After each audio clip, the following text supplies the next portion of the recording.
भगवान की जय। उमापति महादेव की जय। हरि ओम नमः पार्वती पतये। हर हर महादेव हर। सच्चिदानंद रूपाय विश्वोत्पत्त्यादिहेतवे तापत्रय विनाशाय श्रीकृष्णाय वयं नुमः। लोकाभिरामं रणरङ्गधीरं राजीवनेत्रं रघुवंशनाथं कारुण्यरूपं करुणाकरन्तं श्रीरामचन्द्रं शरणं प्रपद्ये। આજનો પરમ પવિત્ર અને ઉજળો એવો દિવસ, જેને આપણે ગુરુ પૂર્ણિમા, વ્યાસ પૂર્ણિમા તરીકે જેને આપણે મનાવીએ છીએ, એવા આજે પરમ પવિત્ર અને ઉજળા દિવસે જ્યારે આપણે શ્રી રઘુવીરધામ આશ્રમ કોસમાળીની અંદર આપણે સૌ એકત્ર થયાથી ઉપસ્થિત થયા છીએ, ત્યારે આજના પવિત્ર દિવસે સર્વપ્રથમ તો કે જેની અસીમ કૃપા, અસીમ કરુણા રહી છે, ખૂબ જેને ભજન આ ભૂમિની અંદર કર્યું છે અને જેના માટે આ ભૂમિ ભજન ભૂમિ કહેવાય છે, એવા આ સંસ્થાના સ્થાપક શ્રી બ્રહ્મલીન શાસ્ત્રી શ્રી કનુબાપુ શ્રી રાજગુરુજીને મારા પ્રણામ. સાથે સાથે એવો જ આવકારો અને આપણને જરાય ખાલી પણ ન અનુભવાય એવી રીતે આપણને નથી લાગતું કે કંઈ ખાલી અનુભવાય એવી રીતે અત્યારે આપણા મહંત શાસ્ત્રી શ્રી હરિવંશરાજ ગુરુજી અમને પણ મારા પ્રણામ. સાથે સાથે શ્રી રઘુવીરધામ સત્સંગ પરિવાર વર્ષોથી આપણે જોડાયા છીએ. અત્રે ઉપસ્થિત આપ સૌ મારા પરિવારજનો, આપ સૌને મારા જય સિયારામ. આજનો દિવસ આપણે સૌ જાણીએ છીએ કે આને વ્યાસ પૂર્ણિમા, ગુરુ પૂર્ણિમા તરીકે આપણે એને જાણીએ છીએ. કરેલા આપણા ઉપર કોઈએ કરેલા ઉપકાર કંઈ પણ હોય, જ્યાં સુધી આપણે એના નિમિત્ત કંઈ કરીએ નહીં ને ત્યાં સુધી આપણા મનની અંદર કંઈક થાય તો ખરું કે મારા પર એને કેટલો ઉપકાર કર્યો છે, હું કંઈ કરી ન શકું આજ સુધી.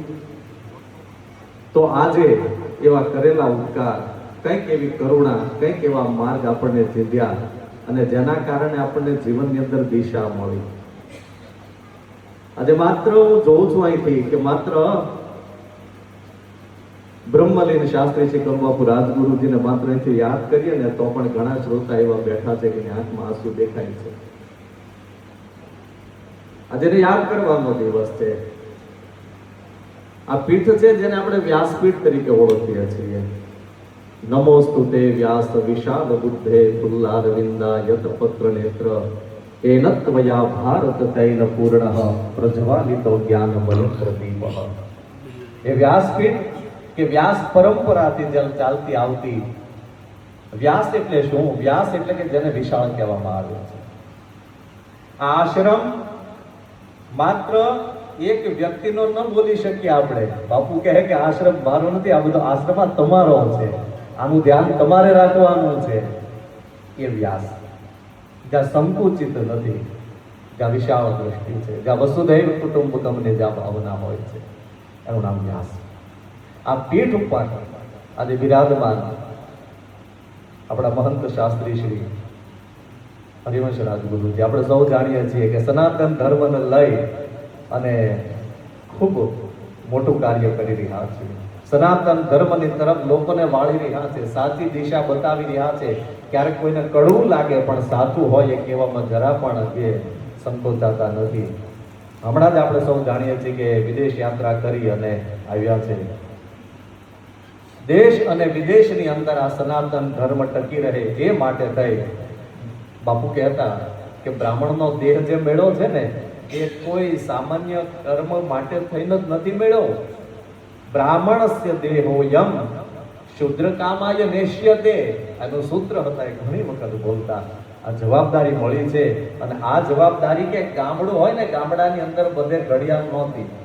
એક ઘડિયાળ હોય, એક ટાવર હોય, કે જોઈને આખું ગામ ચાલે. એમ બ્રાહ્મણનો જે વર્ણ છે, બ્રાહ્મણ, ક્ષત્રિય, વૈશ્ય અને શૂદ્ર, એમાં બ્રાહ્મણ માટે ખૂબ મોટી જવાબદારી છે. ઘણી વખત આવું કહેતા.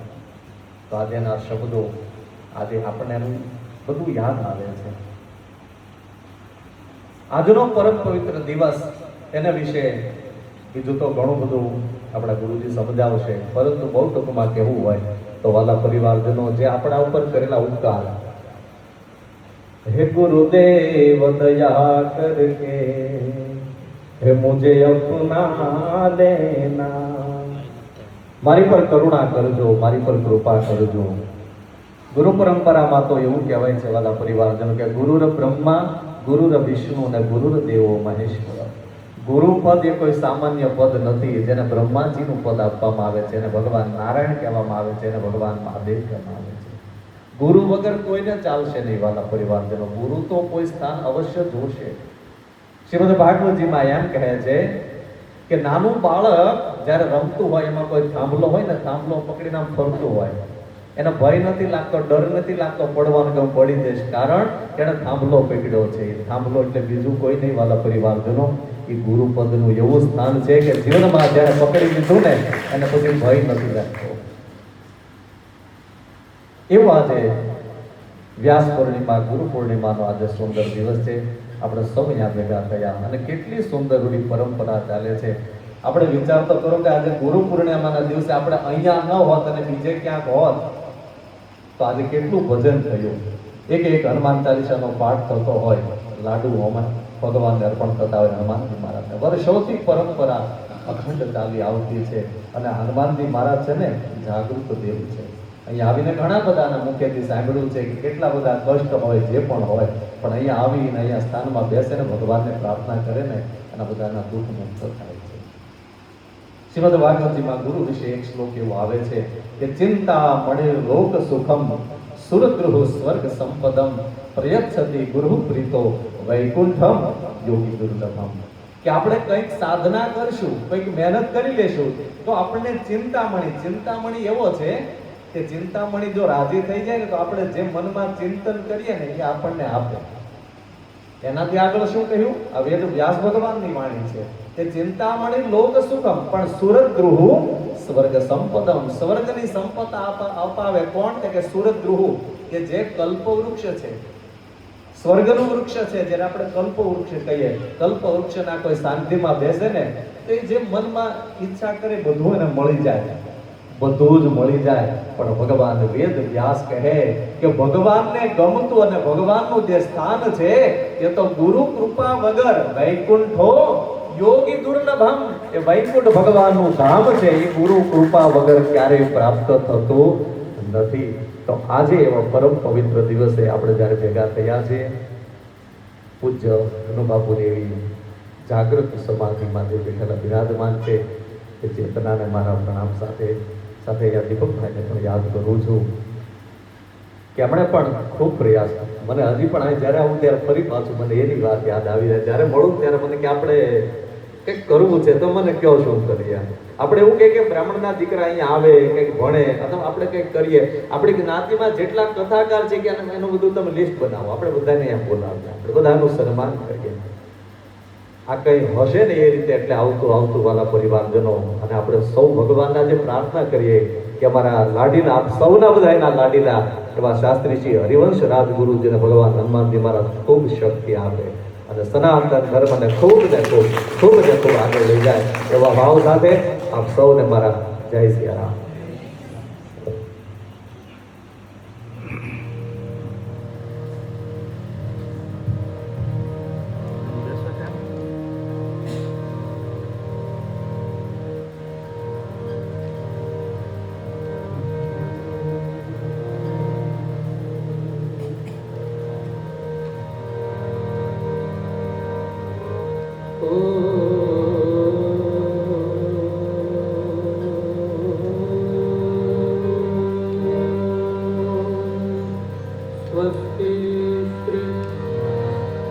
गणेशाय नमः।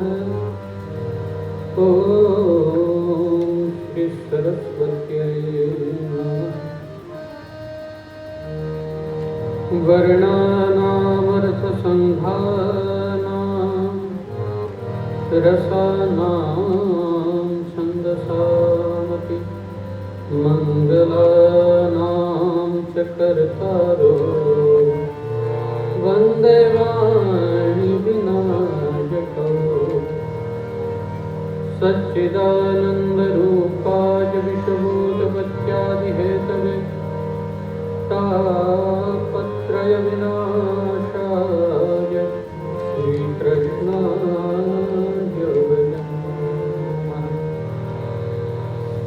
श्री सीतानाथसमारम्भाम्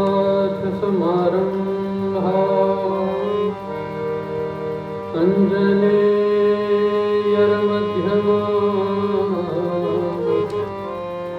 अस्मदाचार्यपर्यन्ताम् वन्दे श्रीगुरुपरम्पराम्।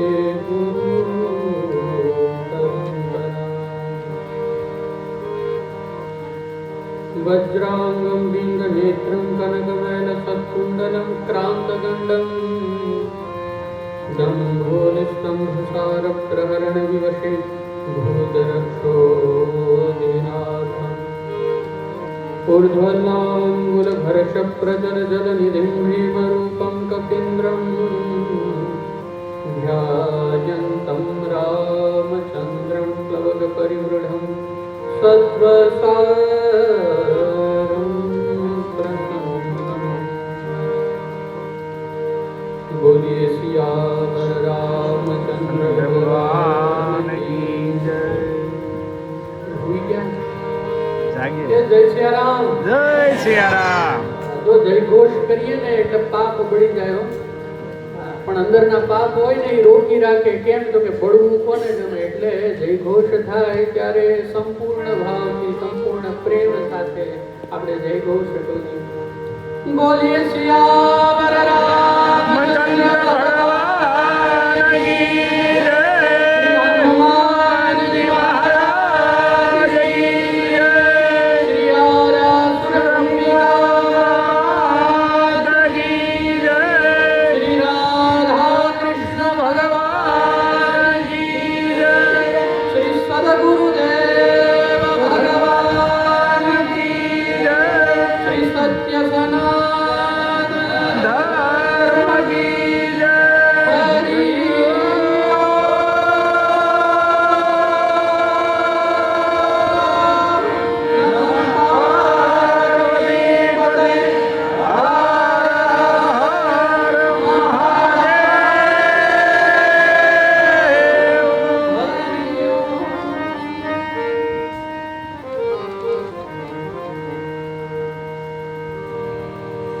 श्री राम जय राम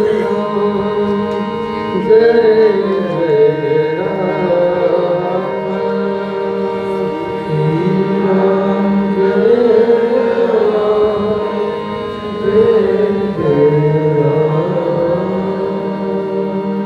श्री राम जय राम जय जय राम।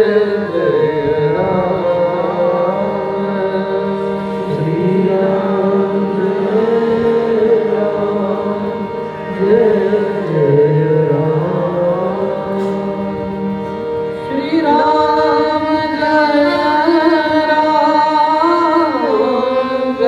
जय राम। श्री राम जय राम जय जय राम। श्री राम जय राम जय राम।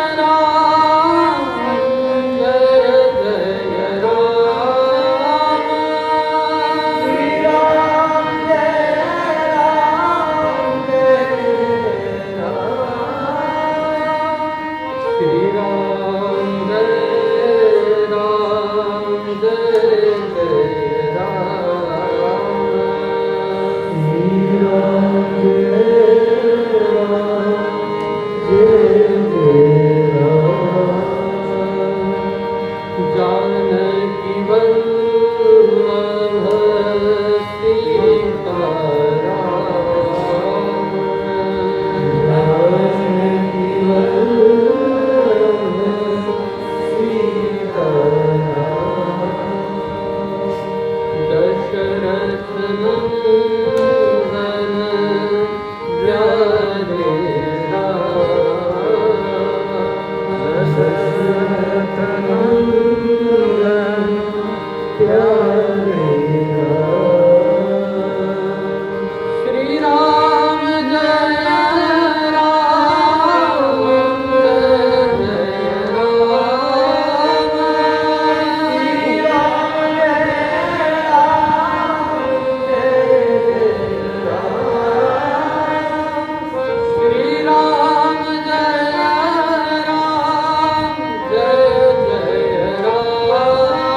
अनंत कोटि ब्रह्मांड नायक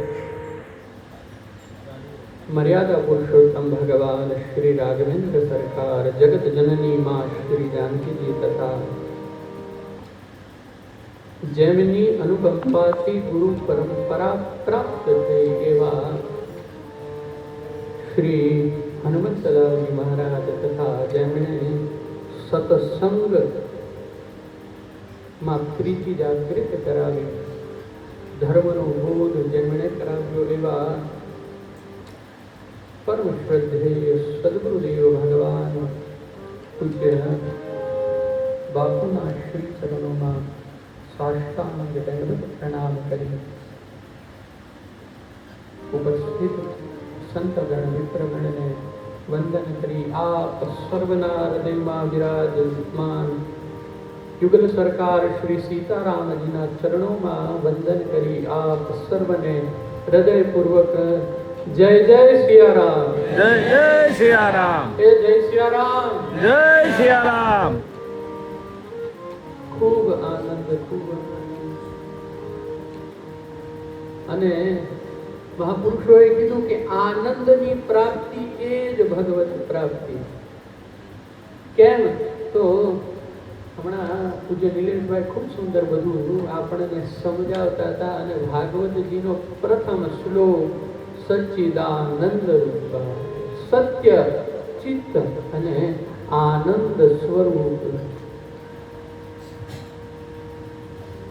મહાપુરુષોની કૃપા, સદગુરુની કૃપા, યદા સદગુરુ કૃપા કટાક્ષો ન ભવતી તદા કથા જ્ઞાનાદૌ શ્રદ્ધા ન જાયતે.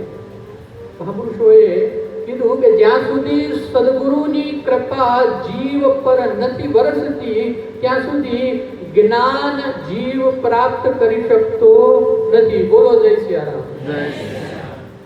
જેમ જે વિષયમાં આપણી રુચિ ન હોય, જે વિષયમાં આપણો પ્રેમ ન હોય, બોલો ગમે એવી મહેનત કરીએ આપણને સમજાય ખરું? જેમ બાળક નાનો હોય, સ્કૂલમાં ભણતું હોય, પાઠશાળામાં ભણતું હોય અને તમે એને એમ પૂછો કે ભાઈ કયો વિષય અઘરો લાગે, કયો વિષય નથી ગમતો, તો તરત એમ કે ગણિત નથી ગમતું, વિજ્ઞાન સાયન્સ નથી ગમતું, સોશિયલ સાયન્સ ઇતિહાસ નથી ગમતો. કેમ? તો એના મૂળ સુધી જઈએ ત્યારે સમજાય કે આ વિષયો એને સમજાતા નથી એટલે ગમતા નથી. અને એની જગ્યાએ કોઈ સારા શિક્ષક આવી જાય અને સાચી રીતના રમતથી રમતા રમતા એ જ વિષયનું જ્ઞાન આપવા માંડે અને બાળકને જો એ વિષય સમજાવવા માંડે તો એ વિષય પ્રિય લાગવા માંડે. સાચી વાત કે નહીં? બોલો જય સિયારામ. જે વિષય અત્યાર સુધી ગમતો નહોતો, અઘરો લાગતો હતો, જે વાંચવાનો આવે, જેની પરીક્ષા આવે ત્યાં તો એમ થતું કે આ ક્યાં ધારે કરી, એ જ વિષય હવે પ્રિય લાગવા માંડ્યો, હવે એમાં રુચિ જાગવા માંડી. શું કરવા? સાચો ગુરુ મળી ગયો, સાચો માર્ગ મળી ગયો, સાચો સમજાવનારા. સદગુરુની આવશ્યકતા જીવનમાં એટલે જ છે કે ભગવાને આપણને મોકલી દીધા, પણ કેમ જીવવું, શું કરવા જીવવું, કેવી રીતના જીવવું, આ કોણ શીખવાડી શકે, આ કોણ સમજાવી શકે? તો મહાપુરુષોએ કીધું કે સાચા ગુરુ સદગુરુ. સદગુરુ વગર જીવન એનો ઉદ્ધાર ન થઈ શકે. ખૂબ સુંદર હમણાં સમજાવતા હતા. સુત સૌનક સંવાદ. સૌનકાદિક ઋષિઓએ 6 પ્રશ્નો, અનેક પ્રશ્નો પૂછ્યા અને પ્રશ્ન પૂછતા પૂછતા પૂછતા અમારી ભક્તિ કેમ વધે, જ્ઞાન કેમ વધે, વિરાગ કેમ વધે, બધું વિવેકમય કેવી રીતના હોય, અમારું અજ્ઞાન કેમ દૂર થાય, બધા જ પ્રશ્નો પૂછી લીધા અને છેલ્લે પૂછ્યું કે ચિંતારમણી લોક સુખમ સુરદ્રુ. ખૂબ સુંદર એમણે સમજાવ્યું ને છેલ્લો પ્રશ્ન કે પ્રયચ્છતિ ગુરુ પ્રીતો વૈકુંઠમ યોગી દુર્લભમ. અમને એવું કંઈક કહો કે જેનાથી અમને અમારા સદગુરુનો પ્રેમ મળે. કેમ? તો કીધું કે સદગુરુનો પ્રેમ જે જીવને મળી જાય, જે શિષ્યને મળી જાય, એ શિષ્ય એને વૈકુંઠ મળી જાય. બોલો જય સિયારામ. પૂજ્ય કનુ બાપુ બહુ ભાગ્યશાળી આપણે સૌ છીએ અને એમાં હું તો મારી જાતને વિશેષ માનું, કારણ કે મને તો એમની એટલી કૃપા. જો આજે બાપુની કૃપા ન હોત તો કદાચ ક્યાં ભટકતા હોત, ક્યાં રખડતા હોત, કોને ખબર. પણ સદગુરુની કૃપા, એના પ્રતાપે સત્સંગ મળ્યો, એના પ્રતાપે ધર્મ મળ્યો. અને પૂજ્ય કનબાપુ એમ કહેતા કે જીવનમાં સદગુરુની પ્રાપ્તિ થઈ ગઈ, સાચા ગુરુની પ્રાપ્તિ થઈ ગઈ. એનું પ્રમાણ શું? તો કીધું કે વૈકુંઠ મળે પણ મૃત્યુ બાદ નહીં, જીવતે જીવ. જીવતે જીવ વૈકુંઠ કેવી રીતના? તો બાપુ સમજાવતા કે વૈકુંઠનો અર્થ શું, એની વ્યુત્પત્તિ શું, વૈકુંઠ એટલે શું. ત્યારે બાપુ કહેતા વિગત કુંઠા બુદ્ધિ યસ્ય, જેની બુદ્ધિમાંથી કુંઠિતતા દૂર થઈ ગઈ, એનું જીવન એ જીવતે જીવ સ્વર્ગ. સ્વર્ગ શું કરવા લોકો માંગે છે? તો કે ત્યાં સુખ છે, ત્યાં આનંદ છે, ત્યાં કોઈ રોગ નથી, કોઈ પીડા નથી. મહાપુરુષોએ કીધું સદગુરુ મળે તો આ લોક જ વૈકુંઠ લોક બની જાય. કેવી રીતના? તો કે સિયારામમય સબ જગ જાની કરહું પ્રણામ જોડી જો. બધે સીતારામજી દેખાય, બધે ભગવાન દેખાય, બધા ભગવત સ્વરૂપ દેખાય. એટલે શું થાય? તો કે નિંદા ન થાય, ઈર્ષા ન થાય, લોભ ન થાય, મોહ ન થાય, મદ ન થાય. કોઈ પણ પ્રકારના વિકાર આપણામાં પ્રવેશ કરે નહીં. અને વિકારથી મુક્ત થયેલો વ્યક્તિ એ તો જીવતે જીવ વૈકુંઠ મેળવે. વૈકુંઠ એના માટે પૂજ્ય બાપુ એમ કહેતા કે સદગુરુનો આશ્રય, સાચા ગુરુનો આશ્રય. અને મેં મહાપુરુષો પાસે એવું સાંભળ્યું કે કળિયુગનો જીવ છે ને એ ભક્તિ પણ કરી શકતો નથી. બોલો જય સિયારામ. કેમ? તો કે ગુરુ તો કરી લે. કેમ? કેવા ગુરુ? તો કે જેને મોટો બંગલો હોય, મોટો આશ્રમ હોય, મોટી ગાડી. આ મહાપુરુષો પાસે સાંભળેલી. અમારા ગુરુ તો કે આવું પદ, અમારા ગુરુ તો આમ, અમારા ગુરુ તો તેમ. જો પૂજ્ય કનબાપુ અનેક વાર કથાઓમાં કહેતા કે સદગુરુ કોને કરવા? ગુરુ કોણ છે? તો ગુરુ શબ્દનો સામાન્ય અર્થ મહાપુરુષોએ કીધું કે જે લઘુ નથી એ. લઘુ એટલે નાનું અને ગુરુ એટલે મોટું. જે નાનો નથી, જેની વિચાર બુદ્ધિ એવી નથી કે આ મારો ના આ પરાયો, જેના માટે સર્વ સમાન છે, જેના હૈયામાં સ્વયં વસુધૈવ કુટુંબકમની ભાવના છે, જેના હૈયામાં શિષ્ય માટે પ્રેમ છે, ભક્ત માટે પ્રેમ છે, જે સ્વયં ભગવાનનો આશ્રિત છે, જે સ્વયં ભગવાનની કૃપા અને કરુણાનો જાણનારો છે, એ સાચો સદગુરુ બની શકે. બોલો જય સિયારામ. લ્યો મને કયો જોઈએ, આ ગુરુ શું કરવા ધારણ કરવાના? તો કે ભક્તિ આવે, જ્ઞાન આવે, વૈરાગ્ય આવે, જીવનમાં સતમાર્ગ ઉપર ચાલી શકીએ. પણ મહાપુરુષો કહે છે કે કળિયુગનો જીવ એ ભક્તિ પણ કરી શકતો નથી. કેમ? તો કે ગુરુને પસંદ કરવાના હોય ને ત્યારે જોવે કે ગુરુનું સ્ટેટસ શું. આ કડવી વાસ્તવિકતા છે. પણ હા, તરત જોવે કે કેમ છે, કેટલા ચેલા છે ગુરુજીના, કેટલા આશ્રમ છે, કેટલા. મહાપુરુષોએ કીધું કે સદગુરુ કેવી રીતના આપણને મળે? તો એના માટે કીધું કે સૌથી પહેલા તો આપણે સ્વયં અધિકારી બનવું પડે. પૂજ્ય બાપુ અદ્ભુત ભજન ગાતા, સદગુરુ વચનોના થાવો અધિકારી. અને એ અધિકારી ક્યારે? તો મેલો અંતર કેરું અભિમાન, અભિમાન મૂકીને સંતોનો સંગ મળવું. રામચરિતમાનસ અદ્ભુત ગ્રંથ. અને શબરીબાઈ એ ગુરુમાં શ્રદ્ધા કરવાથી શું મળે એનું સર્વોત્તમ ઉદાહરણ. ગુરુના વિશ્વાસમાં 10,000 વર્ષ સુધી માં શબરી એ રોજ પોતાનું આંગણ સુશોભિત કરે, પુષ્પથી સારા સારા ફળ લઈ આવે, રોજ ભગવાન આવવાના છે માટે બધી તૈયારી કરે. 10,000 વર્ષ સુધી સબરી. અને ત્યારે ઘણા લોકો આવીને એમ કે માં તું ખોટું આ બધી મહેનત કરે, ખોટું તું આ બધો બગાડ કરે છો, રામ કાંઈ આવવાના નથી.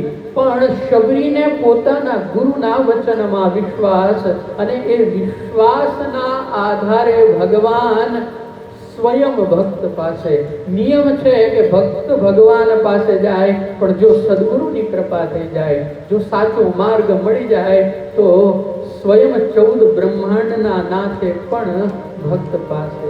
કેમ? તો મહાપુરુષોએ કીધું કે ભગવાનનો નિયમ છે. ભગવાનને કોઈને પૂછ્યું કે ભગવાન આપ તો સ્વતંત્ર છો ને, આપને કોઈ બંધન નહીં ને, એટલે ભગવાને તરત કીધું કે અહમ ભક્ત પરાધીન, હું મારા ભક્તોને આધીન છું.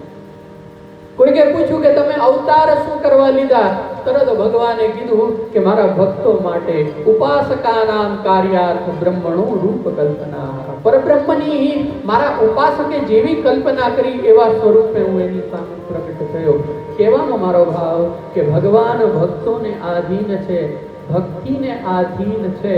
અને ભક્તિનો અર્થ એમ નહીં કે કેવલ પૂજા કરવી, ભક્તિનો અર્થ એમ નહીં કે કેવલ માળા કરવી. આપણા જીવનમાં ભક્તિ દરેક પ્રકારથી જોડાયેલી છે. કેવી રીતના? બોલો જય સિયારામ. મહાપુરુષોએ અનેક પ્રકારથી, એમાં પણ નવધા ભક્તિ પર પૂજ્ય ગુરુદેવ ભગવાનની કૃપાથી, રાઘવેન્દ્ર સરકારની કૃપાથી હમણાં અમેરિકામાં સત્સંગનો અવસર મળ્યો નવધા ભક્તિ ઉપર. અને ત્યારે નવધા ભક્તિ ઉપર એવો આનંદ, બધું અધ્યયન. હમણાં અમે નિલેશભાઈને બેઠા હતા એટલે પૂછતા હતા કે લાંબો પ્રવાસ હતો, કેમ રહ્યું આ તે. એટલે તરત નિલેશભાઈને કીધું કે બિઝનેસ કરતા હોય ને એને એનું કામ મળી જાય ને, એને એનો વિષય મળી જાય ને, એટલે એને આનંદ આવી જાય. એમ ત્યાં ગયા અને પછી નિર્ણય થયો કે નવધા ભક્તિ ઉપર સત્સંગ. અને જ્યાં એમ ખબર પડી કે નવધા ભક્તિ અને સત્સંગ 2.5 કલાક 3 કલાક જે ભગવાન કૃપા કરે. અને પછી એવી મજા આવી, એવા શાસ્ત્રોનું અધ્યયન, એવા પુરાણોનું અધ્યયન, ક્યાંથી શું કહીએ, કેવી રીતના સમજાવીએ. અમારા ખુશભાઈ હમણાં નવા શિક્ષક બન્યા છે, પાઠશાળામાં અધ્યયન કરાવે છે. એણે આજે સવારે એક બહુ સારી વસ્તુ કીધી કે ગુરુજી, હું અત્યારે અધ્યયન કરાવું છું ત્યારે મને એમ થાય ઘણીવાર કે જે વસ્તુ હું ભણ્યો તો પણ મને સમજાતી નહોતી, આજે એ વસ્તુ હું લોકોને ભણાવું છું, હું વિદ્યાર્થીઓને ભણાવું છું, અને એ વસ્તુ મને સરળ સમજાય છે. મહાપુરુષો એ નવધા ભક્તિમાં કીધું કે ભક્તિ એનો અર્થ એમ નહીં કે ભગવાનને ખાલી માળા કરવી, પૂજા કરવી, સેવા કરવી, આ જ ભક્તિ. એમ નહીં તો શું? તો કીધું શ્રવણમ કીર્તનમ વિષ્ણુ. ભાગવતજીમાં પ્રહલાદજી શ્રવણમ કીર્તનમ વિષ્ણુ પાદ સેવનમ, અનેક પ્રકારથી.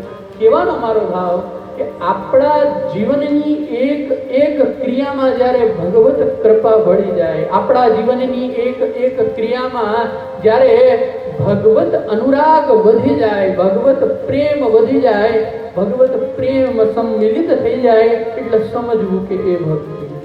બાકી તો ગમે એટલી માળા ફેરવો, જો હૈયાથી ભગવાનનું નામ યાદ ન આવતું હોય, જો હૈયામાં ભગવાનનું નામ સ્મરણ ન આવતું હોય, તો ગમે એટલી માળા ફેરવો, એનું કાંઈ ફળ નથી, એનો કોઈ અર્થ નથી. કહેવાનો મારો ભાવ, ઘણા એમ કહે કે અમારા ભગવાન હારે કાંઈ લેવા દેવા નથી, અમે ભગવાનને નથી માનતા. સનાતન ધર્મ એક જ એવો ધર્મ છે કે જે તરત એમ કે કાંઈ વાંધો નથી ભગવાનને માનવા. સાંખ્ય શાસ્ત્ર આદિ ગ્રંથોનો આશ્રય લ્યો, એમાં પ્રકૃતિ અને મનુષ્ય આ બેની જ વાત. નિરીશ્વર ગ્રંથો કે જેમાં ઈશ્વરનો પ્રાદુર્ભાવ જ નથી, જેમાં પ્રકૃતિ અને મનુષ્ય. પણ હા, એની સાથે લખ્યું છે કે મનુષ્ય પ્રકૃતિ સાથે કેવી રીતના જોડાયો છે. ત્યાં તરત કહે છે કે કોઈક ને કોઈક તત્વના સ્વરૂપે. અને એ પંચ તત્વ જેના વિશે આપણે સૌ જાણીએ, અને આ પંચ તત્વનું મૂળ શું? તો એ બ્રહ્મ. અને બ્રહ્મ કોણ? આપણા ભગવાન. કહેવાનો ભાવ કે આજે ગુરુ પૂર્ણિમા, બહુ સમય નથી લેવો, પ્રસાદનો સમય છે પૂજનમાં ને એમાં, પણ મારો તમને સમજાવવાનો ભાવ એટલો જ છે કે જો જીવનમાં સફળ થવું હોય તો શું કરવું જોઈએ. એટલે વડીલો એમ કહેતા કે જે સફળ હોય ને એનું અનુસરણ કરાય, એની પાસે જ્ઞાન લેવાય. જેમ મુંબઈ જવું હોય તો જે રોજ મુંબઈ જતો હોય, જે મુંબઈ ગયા હોય, એને અનુભવ હોય, એને પૂછાય કે મુંબઈ કેવી રીતે ના જવું, એટલે તરત એમ કે અહીંથી નવસારી ને કડોદરાથી આમ જવાય, બસ મળે ને ટ્રેન મળે ને બધું જે રીતના પહોંચાતું હોય એ તમને કે. એમ જો જાણવું હોય કે તમે કોણ છો, બીજા જવા દો, ભગવાન જવા દો, તમે કોણ છો તમારી જાતને જાણવું હોય ને તો શાસ્ત્રનો આશ્રય. ઉપનિષદનો અર્થ જ એ છે, ઉપ કહેતા સમીપ, નિષદ પોતાની સમીપ.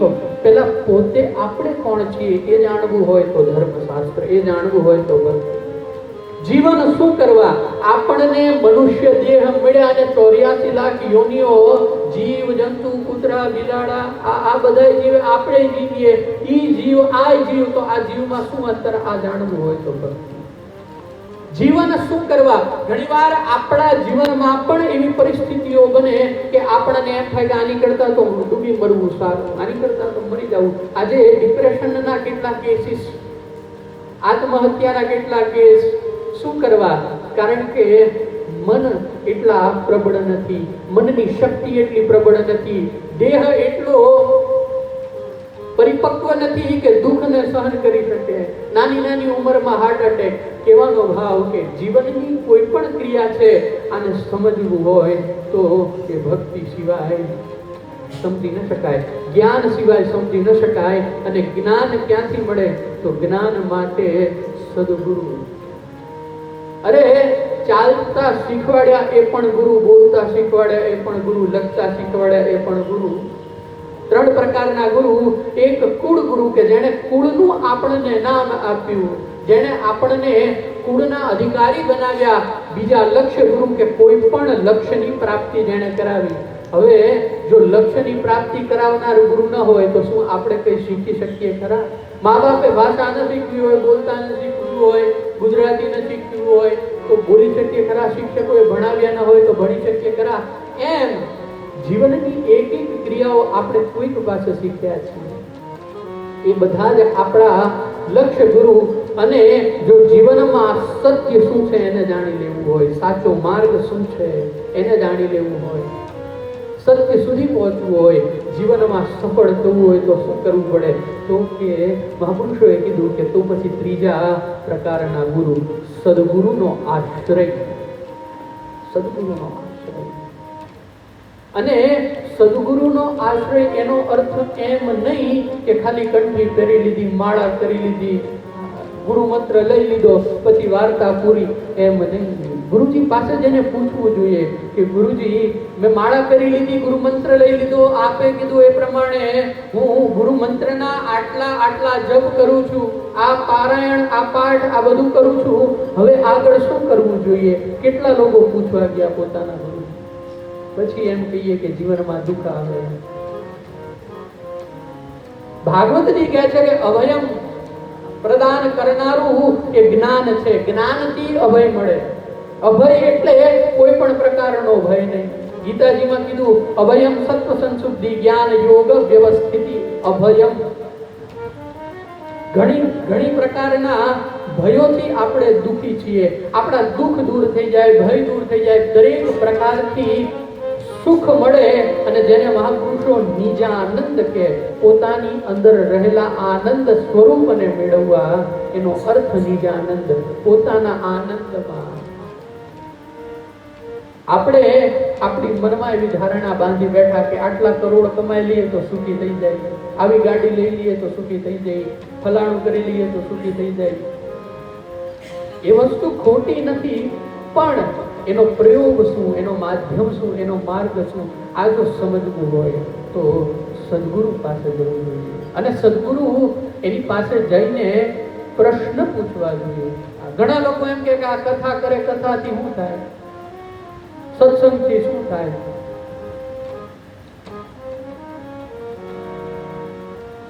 ખૂબ દુઃખ થાય જ્યારે ઘણી વસ્તુઓ, હમણાં નીટ પરીક્ષા માટે કંઈક આંદોલન ભારતમાં ચાલતું હતું. બધા વિદ્યાર્થીઓના ઘણાના આત્મહત્યા અને શિક્ષણ અધિકારીને કંઈક જે કંઈ વિષય, પણ એમાં પણ ભગવાનનું અપમાન, ક્યાંય ને ક્યાંય સનાતનને ટાર્ગેટ. શું ભગવાને પરીક્ષાના પેપર લીક કર્યા છે? ભગવાને આત્મહત્યા કરાવી? ઘણા પ્રશ્નો. પણ કહેવાનો મારો ભાવ કે સનાતનની જેટલી સરળતા છે, સનાતનની જેટલી સહજતા છે, એનો આપણે ગેરફાયદો ઉપાડીએ છીએ અને એના લીધે સનાતનને વાંધો નથી. કોઈ એમ કહી દે કે મારે સૂર્યને નથી માનવું, મારે સૂર્યપ્રકાશ નથી જોતો, તો ડિહાઇડ્રેશન એને થઈ જાય. સૂર્યનારાયણને ફેર ન પડે, વિટામિન ડી વ્યક્તિનું ઘટે. સૂર્યનારાયણને એમ કોઈ કહી દે કે સનાતનને નથી માનવો, રામને નથી માનવા, કાંઈ વાંધો નહીં, રામને જરાય ફેર નથી પડતો, જીવન તમારું બગડી જશે. એમ સદગુરુને ધારણ કર્યા બાદ સદગુરુની આજ્ઞા, સદગુરુના આશ્રિત, ગુરુ પછી ભગવાન, ગુરુ એટલે ભગવાન, ગુરુ સિવાય બીજી વાત નહીં, એને સદગુરુ ધારણ કર્યા કહેવાય. અનેક મહાપુરુષોના કથનો આપણે સાંભળ્યા છે કે કપટી સ્વરૂપ બનાવીને ઘણા આવે અને ઉપદેશ આપે અને ઉપદેશ ઉપર શિષ્ય ચાલે ને શિષ્યના ધર્મમાં ભગવત પ્રાપ્તિ થઈ ગઈ. ઘણા તપસ્વીઓ એણે ઘણા લોકોને જોયા, લોકોએ કીધું કે અમારે ભગવાન મેળવવા કોઈ પણ માર્ગ આપી દીધો. એક મહાત્માની કથા, એમાં એવું સાંભળ્યું કે એક ભક્ત કથા સત્સંગ ચાલતો હતો ને એને એમ કીધું કે મારે ભગવાનને મેળવવા, ભગવાન કેવી રીતના મળે? તો કે એમની નિત્ય પૂજા કરો, મંત્રનો જાપ કરો. કીધું કે મારી પાસે ભગવાન નથી, તમે મને ભગવાન આપો. એટલે કીધું કે કથાના છેલ્લા દિવસે તું ભગવાન મારી પાસે લઈ જજે. કથા પૂરી થઈ, વ્યાસ નારાયણ જવા માંડ્યા, શિષ્ય ભાગ્યો કે મને ભગવાન આપો, ભગવાન આપો. વ્યાસે જોયું સ્વરૂપ અને એને એમ થયું કે આ ભગવાનની પૂજા કરશે નહીં કરે, શું કરવું? અને જો પૂજા નહીં કરે તો દોષ મને લાગશે. એટલે એમણે એવું કર્યું કે એક ડબ્બી એને આપી દીધી. ડબ્બી આપીને કીધું કે આ તારા ભગવાન, અને તારે ના એટલે એમને નવડાવી દેવાના, જમે એટલે એને જમાડી દેવાના. આ ગુરુ મંત્રનો જપ કરવાનું. પણ ધ્યાન રાખજો, એમને અર્પણ કર્યા વગર કાંઈ જમતો નહીં. અને ભક્તએ એ ડબ્બાને ગુરુ માની રોજ એને સ્નાન કરાવે, ભોજન સમયે ભોજન કરાવે. અને એકવાર એવી કંઈક પરિસ્થિતિ થઈ ભગવાનની કે પોતે બેભાન થઈ ગયો અને એને જગાડવા માટે ગામના લોકોએ પાણી પીવડાવી દીધું. પાણી પીતા પીતા ગુરુના ભાનમાં જેમ આવ્યો એમ તરત એ યાદ આવ્યું કે મારા ગુરુએ કીધું હતું કે ગમે એ ગ્રહણ કરે, ગમે એ ખા, ગમે એ પી, તો એ તારા ભગવાનને. અને અંદર એટલો દુઃખ કે મારા ભગવાનને અર્પણ કરવાનું, એને પીવડાવવાનું રહી ગયું, મારથી પીવાઈ ગયું, આક્રંદ કરી. હવે મારે આનું શું કરવું? હવે આ દોષમાંથી કેમ? હવે ભગવાન કેવી રીતના મળશે? ભગવાન નહીં મળે એવું એને આક્રંદ કર્યો. અને કથા છે, મહાપુરુષો કહે છે કે એને ભગવાન મળ્યા. કહેવાનો અર્થ કે જીવનમાંથી નિંદા જતી રહે, સદભાવના જાગૃત થાય તો સમજવું કે સાચા ગુરુના આશ્રિત છે. આપણા જીવનમાંથી દોષ દ્રષ્ટિ જતી રહે, આપણને લોકોના દોષ દેખાતા બંધ થઈ જાય અને બધામાં કંઈક ગુણ દેખાય. સમજવું સાચા ગુરુના આશ્રિત છે.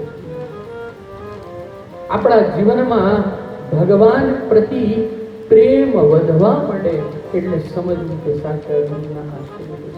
અને મહાપુરુષોએ કીધું કે ગુરુ કૃપા હિ કેવલમ શિષ્ય પરમ મંગલમ. રંગ અવધૂત બાબુજી. ગુરુ કૃપા હિ કેવલમ શિષ્ય પરમ મંગલમ.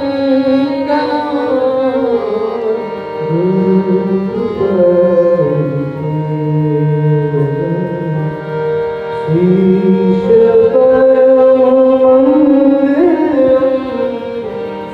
ગુરુ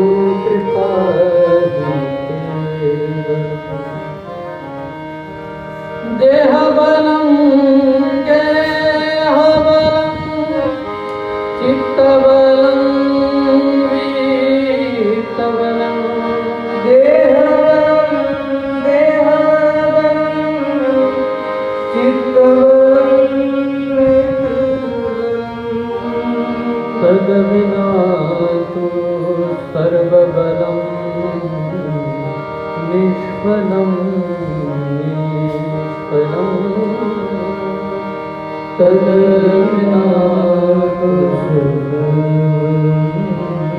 મહાપુરુષોએ કીધું કે શિષ્યના જીવનમાં ગુરુની કૃપા સિવાય દેહ બલ હોય, ગેહ બલ હોય, ચિત્ત બલ હોય, વિત્ત બલ હોય, આ દરેક બળ નિષ્ફળ થઈ જાય.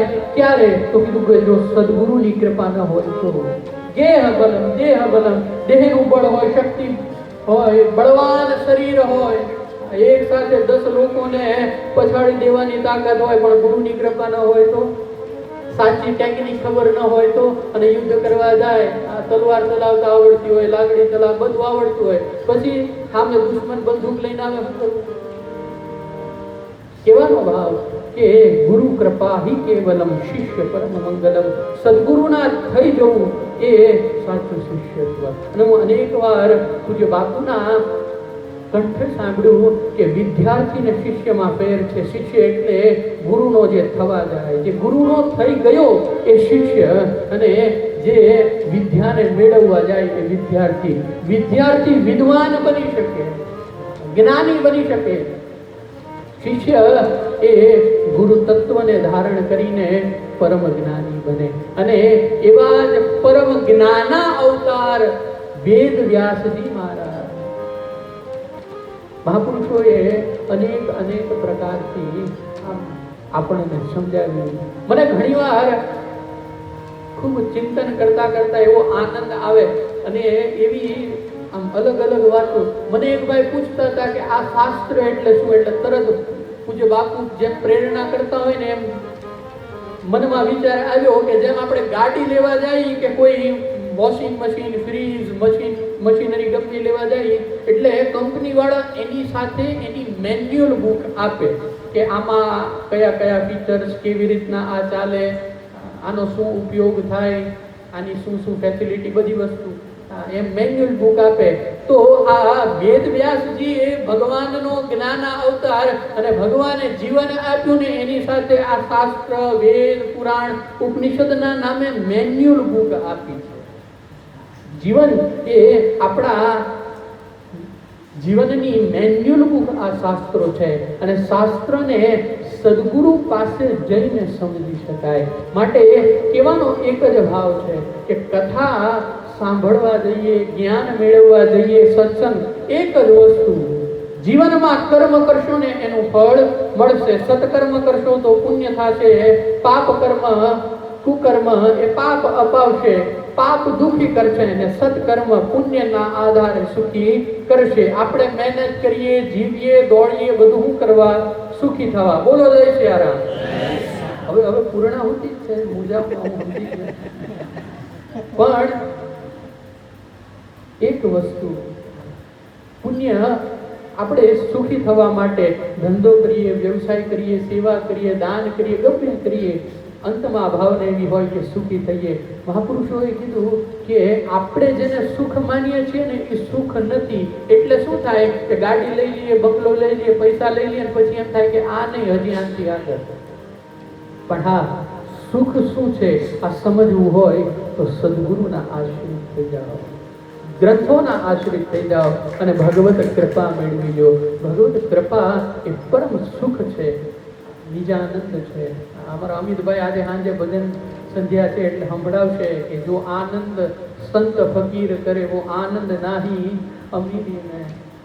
એટલે કેવાનો ભાવ કે સદગુરુ એ જીવનમાં સત્યનો બોધ કરાવે, અંધકારથી અજવાળા સુધી લઈ જાય, અજ્ઞાનથી જ્ઞાન સુધી લઈ જાય, એ સાચા સદગુરુ. અને ગુરુ પૂર્ણિમા નિમિત્તે આપણે એટલું નિશ્ચિત કરીએ કે ગુરુ કેવલ ધારણ નથી કરવાના, ગુરુ કેવલ કંઠી સ્વરૂપે ગુરુને માની લીધા એમ નહીં, ગુરુ તત્વના આશ્રિત બનીએ, આપણા જીવનનો ઉદ્ધાર કરીએ, આપણા જીવનમાંથી દુઃખ, દર્દ, પીડાઓ દૂર થાય, ગુરુ કૃપા વરસે. ભગવત કૃપા કેમ આપણા જીવનમાં ઉતરે, એ જ ભાવથી, સુખથી આપણે આપણું જીવન જીવીએ એ ભાવના સાથે. સર્વે ભવન્તુ સુખિનઃ, સર્વે સંતુ નિરામય, સર્વે ભદ્રાણિ પશ્યન્તુ મા કશ્ચિત દુઃખભાગ. આજે સાંજે પૂજ્ય કનુબાપુના સ્મરણાર્થ ભજન સંધ્યાનું પણ સુંદર આયોજન, 8.5 કલાકથી જ્યાં સુધી ઠાકોરજી લીલા કરે, જ્યાં સુધી એની ઈચ્છા હોય ત્યાં સુધી, એટલે ભજનમાં પણ વહેલા આવજો. ખૂબ સુંદર આપણે ભજન સત્સંગ. અને ત્યારબાદ શ્રાવણ મહિનો આવી રહ્યો છે. ગયા વર્ષે તો 12 જ્યોતિર્લિંગની અદ્ભુત સ્થાપના ઠાકોરજીએ કરાવી હતી. આ વખતે પણ શું પ્રેરણા ઠાકોરજી આપે હજી તો કોઈ નિર્ણય નથી, પણ શ્રાવણમાં દર સોમવારે રુદ્રાભિષેક આદિ ક્રમ તો અહીંયા દર વર્ષની જેમ દર પરંપરા અનુસાર, એટલે સોમવારની પૂજાઓમાં. અને એક સંકલ્પ, એક પ્રેરણા પૂજ્ય બાપુ કરી રહ્યા હોય એવું લાગે છે કે આ શ્રાવણ મહિનો એ શિવજીનો મહિનો, અને શિવજીને રામ નામ અતિ પ્રિય છે. અને ઘણા લોકો એને પ્રશ્ન પૂછ્યા, ઘણા શિષ્યોએ, કે અમારે શ્રાવણમાં શું કરવું જોઈએ? તો પૂજ્ય કનુબાપુ એમ કહેતા કે માસ પારાયણ કરવું. રામ કથા એ શિવજીને અતિ પ્રિય છે. એટલે આ વખતે જેમ બાપુ આજ્ઞા કરતા હોય, પ્રેરણા કરતા હોય, એમ વિચાર છે, હજી તો નિર્ણય કરશું, પણ આ વર્ષે એવો વિચાર છે કે આખો શ્રાવણ મહિનો અહીંયા સામૂહિક બેસીને સાંજના સમયે 4 થી 6 અથવા જે કોઈ સમય બધાને અનુકૂળ હોય એવો સાંજના સમયે માસ પારાયણ, અને માસ પારાયણ બાદ એ દરેક ચોપાઈઓને સમજવાનો પ્રયાસ માટે આમ 2 કલાક 2.5 કલાક જેવો સત્સંગ, જેમ કોરોનામાં પૂજ્ય કનુબાપુ એમણે ખૂબ કૃપા કરી, ગુરુજીની આરતી ઉપર હનુમાન ચાલીસા, ઘણા સ્તોત્રો ઉપર પૂજ્ય બાપુ અહીંયા 2 કલાકનું સત્સંગ કરાવતા. એમ આ વર્ષે શ્રાવણ મહિનામાં ભગવાન એવી પ્રેરણા કરે છે કે માસ પારાયણ અહીંયા સામૂહિક કરીએ, અને સાથે સાથે જેટલું કંઈ ભગવાન સમજવાની અને સમજાવવાની શક્તિ આપે એ પ્રમાણે રામચરિતમાનસને સમજવાનો. કારણ કે 9 દિવસની કથા હોય એમાં તો સમયનો અભાવ અને એ બધા કારણોસર સમજી ન શકાતા હોય, યોગ્ય સમય ન પાડી શકાતું હોય, અને આયોજન કરતા તો દોડધામમાં જ હોય. માટે આવી પ્રેરણા ભગવાન કરે છે. જો ઠાકોરજીની કૃપા રહી, તો પૂજ્ય ગુરુદેવની કૃપા રહી, તો એ સંકલ્પને પણ પૂર્ણ કરશું. આપ પાસે પણ કોઈ સારા વિચાર હોય, કોઈ સારો સંકલ્પ હોય કે શ્રાવણમાં શું કરવું, તો ચોક્કસ જણાવજો. એ સંકલ્પ ઉપર ચિંતન કરી આગળ વધીશું. અને આવો ઠાકોરજીને થાળ ધરી ભોગ લગાડીએ, અને ત્યારબાદ ભોજન. અને આપણા સૌ ઉપર પૂજ્ય ગુરુદેવની કૃપા વરસી રહી છે, અને આમ ગુરુ કૃપા વરસતી રહે. એક જ મિનિટ, એક ભાઈનો આજે પ્રશ્ન આવ્યો કે ગુરુ કોને ધારણ કરવા અને કેવી રીતના કરવા? તો સૌથી પહેલો ક્રમ છે કે પોતાના ઈષ્ટ નિર્ધારિત કરી દેવા. ઈષ્ટ કોણ છે? તો આપણા હૈયામાં જેના માટે પ્રીતિ છે, જે આપણને પ્રિય લાગે છે. આપણને એમ થાય કે હું કૃષ્ણની ભક્તિ તો ઠીક છે, પણ મને રામ રામ કહું ને ત્યાં વધારે હૈયામાં આનંદ આવે, તો સમજવું કે રામ આપણા ઈષ્ટ. ત્યારબાદ એમની પરંપરા, જેમ રામ ભગવાનની રામાનંદી પરંપરા, કૃષ્ણ ભગવાનની વૈષ્ણવી પરંપરા, શિવજીની શાક્ત પરંપરા, માતાજીની શૈવ પરંપરા, આ બધી પરંપરાઓ, એમાંથી જે આપણા ઈષ્ટ હોય એની પરંપરાનું અનુસરણ કરવું. એ પરંપરાના જે સંત હોય એ પરંપરાના સંતનો આશ્રય કરવો. અને એમાંથી જે પણ સંતને જોઈ, એમના વચન સાંભળી, એમની આજ્ઞા પાલન કરવાનું આપણને હૈયાથી આદેશ થાય, જેમના પ્રતિ આપણને ગુરુભાવ. બાપુ તો એમ કહેતા કે જેને જોઈને એમ થાય ને કે ભલે મળ્યા અત્યારે, પણ આપણી સાથે કોઈક સંબંધ મારા છે, આમની સાથે કંઈક અલગ પ્રેમ છે, એને તમારા સદગુરુ ધારણ કરવા. અને ગુરુ ધારણ કર્યા બાદ પણ ક્રમ છે. ગુરુ મંત્રના પુરશ્ચરણો પૂરા કરવા. ગુરુ મંત્રના પુરશ્ચરણ બાદ આસન એ બધો ક્રમ જીતાસનો, જીત સંગો, યોગ, જીતેન્દ્રિય અને આમ બધું જીતતા જીતતા જીતતા મનને શુદ્ધ, ઇન્દ્રિયો ઉપર વશ, ઇન્દ્રિયોને શુદ્ધ, દેહને પવિત્ર બનાવી આત્મબોધ, આત્મા શું છે, આત્માને જાણીને પરમાત્મા સુધી પહોંચવું, આ ગુરુ દીક્ષાનો ક્રમ છે. માટે જે કોઈ ગુરુ દીક્ષા ધારણ કરવા માંગે એ લોકોએ આ ક્રમથી આગળ વધવું, ને જેણે ગુરુ ધારણ કરી લીધા છે એ કયા ક્રમ ઉપર અટક્યા છે, મંત્ર ખાલી લઈ લીધો, આગળ શું કરવું શું ન કરવું નથી જાણ્યું તો જાણી લેજો. જીવનમાં ગુરુની કૃપા આપણને મળે, ભગવાનની કૃપા આપણા જીવનમાં ઉતરે એ માટે કર્મ તો આપણે જ કરવું પડશે. રસોઈ કોઈ આપણને બનાવી દે, વધી વધીને કોળીઓ જમાડી દે, પછી એને ચાવો ઉતારવો આપણે પડે, પચાવવો આપણે પડે. એમ ભક્તિ માટે મહાપુરુષોએ અનેક અનેક માર્ગ, જેને જે માર્ગ, પ્રેમ માર્ગ કોઈને પ્રિય લાગે, કોઈને ભક્તિ, કોઈને જ્ઞાન, કોઈને વૈરાગ્ય. માટે એક જ અનુરોધ કે સાચા સદગુરુના સાનિધ્યમાં જઈ અને જીવનનો ઉદ્ધાર કરી દેજો. એ જ ભાવ સાથે આવો થાળ દાદા આપણને ગવડાવશે અને ત્યારબાદ આપણે પ્રસાદ માટે